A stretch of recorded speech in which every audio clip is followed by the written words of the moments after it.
All right, sixth grade, here we are with chapter 10 of Treasure Island, The Voyage.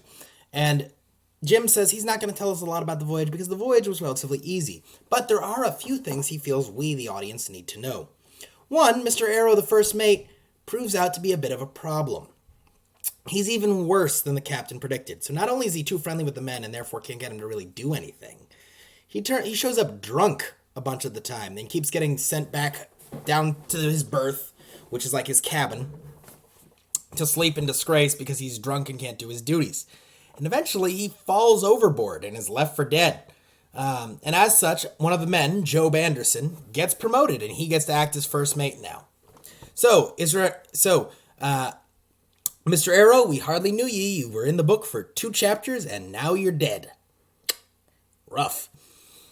Jim also relates that few people are particularly skilled. He talks about Israel Hands, one of the crewmen, the coxswain, being particularly skilled, and Israel Hands tells Jim a few things about Long John Silver.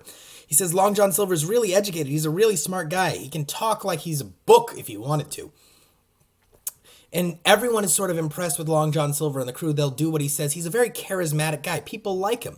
Long John spends a lot of time working with Jim. Jim is being worked very hard, harder than he ever worked at the Admiral Benbow, but he does like getting to talk with Long John, and Long John sort of treats him well. Long John even has a conversation, tells him about his parrot, all the adventures his parrot's been on. His parrot named Captain Flint, mind you, has been involved in several battles, has seen a lot of treasure, and the parrot likes to swear. Which reminds me of an apocryphal story from United States history that Andrew Jackson's parrot couldn't attend his own funeral because the parrot liked to swear so much. Probably because President Andrew Jackson was regarded as someone who swore a lot. Following up, Jim is having a conversation with Long John Silver, and Jim later is like, I'm going to have myself an apple from the Squire's apple barrel, which the captain wasn't a fan of, if you recall, because he thought, stop spoiling people with luxuries like fruits, which, if you're at sea for a very long time, fruit is a luxury. It will go bad. You can't keep fruit. It doesn't grow on a boat. So any fruit you bring with you is going to go bad, and it's a luxury to have it on a trip.